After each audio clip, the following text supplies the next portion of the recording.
The federal parliament's grappling with allegations of sexism, harassment and assault, but state parliaments haven't been spared either. Female councillors in local government are now also calling out bad behaviours and sexist slurs. They say that behaviour is making women reluctant to go into local government, which is often a key entry point for a long-term political career. Eleni Soltis has more. And I've heard it all before, and I've been down there on the floor. Hear me roar. Tens of thousands of demonstrators in marches across the nation last week chanted enough is enough and called for the immediate end to sexual violence against women. Oh, yes, I paid the price. Much of the heat has been on the federal government over its handling of 2 allegations of sexual assault. The opposition has also faced allegations of sexual harassment and poor behaviour by current and former Labor staffers. Now state parliaments have been put in the spotlight. A Morrison government staff member has resigned after being accused of a vile slur aimed at the leader of the Tasmanian Greens. South Australia's lower house has been marred by claims of sexism.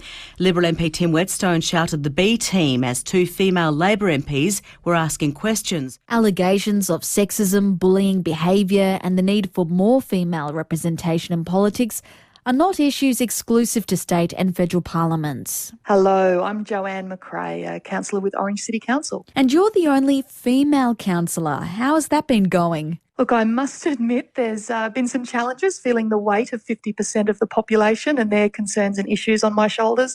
But have you ever been subjected to sexism? Sadly, often it's the language which is the most common, and it's little things that can really be irritating but really show that some of my colleagues have a little bit of a way to go.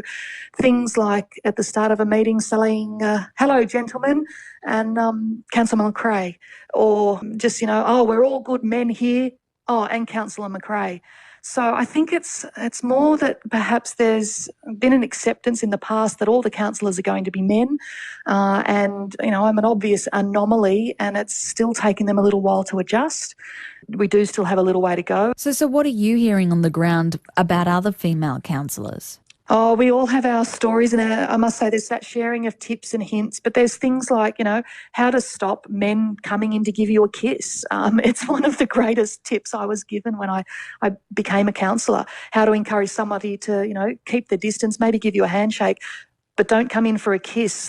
And it's just those simple things that they'd never do to a male, that they'd never do to, one of their colleagues that they see as an equal. So this is kind of your informal induction into local council, how to avoid a kiss. Yeah, it is. It's that informal thing about keeping yourself safe. Joanne McRae's experiences on council are not isolated.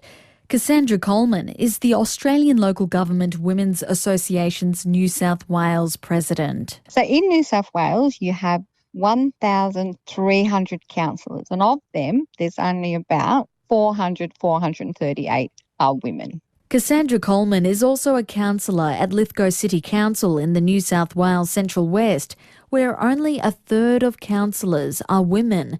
She says she's also been subjected to sexist language from some people in her job, including members of the public. What would you know? You're just a girl. They try to use bully tactics by yelling at you because they think that if they yell at you, then you won't speak up. During a council meeting or like a council information session. How critical is it to really tackle this issue at a local government level when, for many people, this is the entry point for a political career? It's very critical because generally, and you would look at, say, state or federal parliament, a number of them started at the local government level. So most of them were councillors at one point in their life who then transitioned to either state or federal parliament. So if we don't get women into local government, you're not going to see women transition to either state or federal parliament. About 37% of councillors are women across the country, and the Australian Local Government Women's Association says it's currently campaigning throughout New South Wales, holding forums and community events to encourage more women to run for council ahead of the September elections.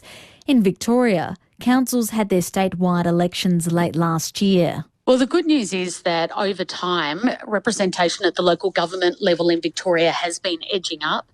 It's now at a record 43.8%.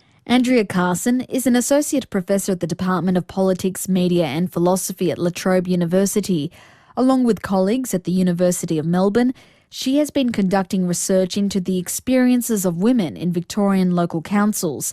She says female representation is improving, but there is still a lot of work to be done. So our survey work showed that local councillors, females, were experiencing, and this is nearly 1 in 2, experiencing negative behaviours, often from male counterparts. This could be in the form of sexist language in emails, text messages. It could be trolling on social media that directly cites their gender and accusing them of not being competent for the role, of making derogatory comments about their age, their appearance, or some sexually explicit comments relating to their gender. So how do you break this cycle then? Well, a lot of really constructive work's been done to try and get more women into public office through these campaigns of encouraging women to enter. But until this sexist language and behaviours are broken, then we're not going to keep women there. This is really important because the Victorian government has a target of reaching gender parity by 2025, which means there's just one more election cycle to try and get there. So unless there's a concerted effort to change the behaviours within the chambers, the council chambers, and also the way that the public deal with their female councillors, we're not going to see women want to stay in these spaces if they're subjected to this level of gendered abuse. Councillor Joanne McRae in Orange agrees. She says it all starts from the bottom up. The standard we walk past is the standard we accept. And if we don't change it at local government, if we don't change it in our local communities, we will see it perpetuated through all levels of our culture. That's Councillor Joanne McRae from Orange City Council, ending that report from Eleni Soltis.